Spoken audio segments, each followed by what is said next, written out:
പല കുടുംബങ്ങളിലും പലരെയും എഴുതിത്തള്ളിയിട്ടുണ്ട്.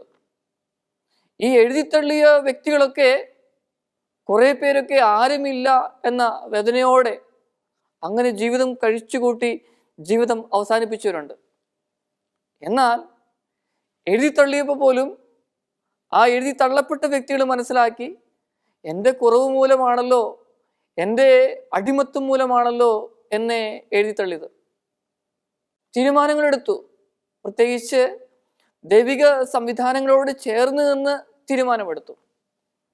ഇനിയും ഞാനൊരു കാര്യം ചെയ്യും. കഴിഞ്ഞ കാലങ്ങൾ ഇങ്ങനെയൊക്കെ ആയിരുന്നു. എൻ്റെ സാന്നിധ്യം പോലും, എൻ്റെ സ്വരം പോലും എൻ്റെ കുടുംബത്തിലുള്ള വ്യക്തികൾ ഇഷ്ടപ്പെടുന്നില്ല.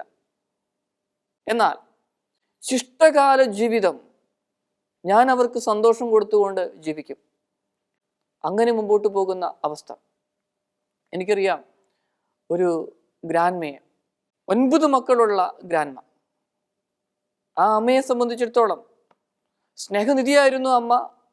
വാത്സല്യങ്ങളൊക്കെ മക്കൾക്ക് കോരിക്കൊടുക്കുമായിരുന്നു. എന്നാൽ ചെറിയൊരു പ്രയാസം ഈ അമ്മയ്ക്കുണ്ടായിരുന്നു. അതായത് വിട്ടുകൊടുക്കാൻ പറ്റാത്ത അവസ്ഥ, പൂർണ്ണമായിട്ടും വിട്ടുകൊടുക്കാനായിട്ട് അത് പറ്റാത്ത അവസ്ഥ. അതുകൊണ്ട് ഈ അമ്മ വളരെയധികം ക്ലേശിക്കേണ്ടി വന്നു. ഓരോ മക്കളുടെയും അടുക്കൽ പോയി താമസിക്കേണ്ടി വന്നു. ആദ്യത്തെയാളുടെ വീട്ടിൽ 2-3 മാസം ചെലവഴിക്കും. പിന്നെ വഴക്കുണ്ടാക്കി തന്നെ മറ്റു മക്കളുടെ വീട്ടിലേക്ക് പോകും. അങ്ങനെ മാറി മാറി മാറി മാറി പോയിക്കൊണ്ടിരുന്നു. ഇനി ഈ അമ്മ അധികം കാരുണ്യം കാണിക്കാത്ത, സ്നേഹം കാണിക്കാത്ത ഒരു മകനുണ്ടായിരുന്നു. ആ മകനെ അമ്മയ്ക്ക് വലിയ ഇഷ്ടമൊന്നുമില്ല, എന്നാലും കുഴപ്പമില്ല. പക്ഷേ ഈ അമ്മയുടെ അവസ്ഥയല്ല ഈ മകൻ കണ്ടെത്തുക ചെയ്യുന്നത്. അമ്മേനെ തിരസ്കരിക്കുന്നു.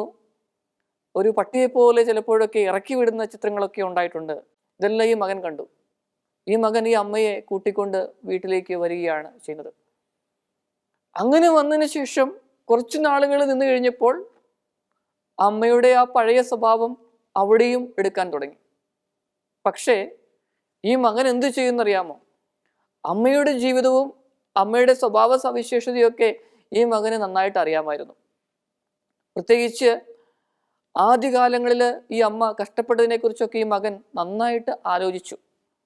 അങ്ങനെ ആലോചിച്ചപ്പം ഒന്നും പറയുവാനായിട്ട് തോന്നിയിട്ടില്ല ഈ അമ്മയോട്, ഒരു വാക്കുപോലും.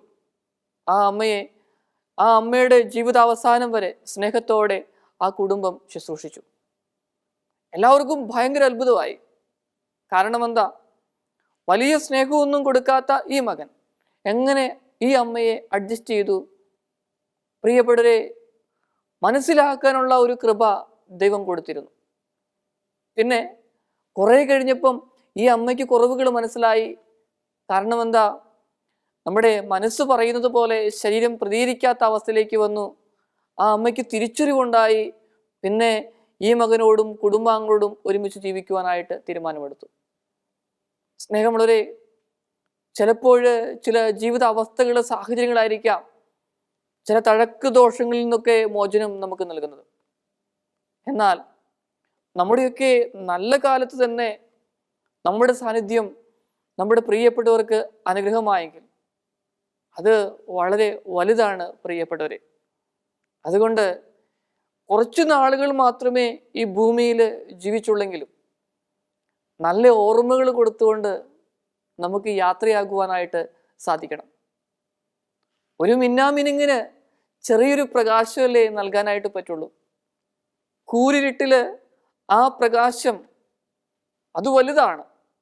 അതുപോലെ കൂരിരുട്ടില് ചെറിയൊരു പ്രകാശം കൊടുക്കാനായിരിക്കാം ദൈവം നമ്മെ ഈ ലോകത്തിലേക്ക് അയച്ചത്.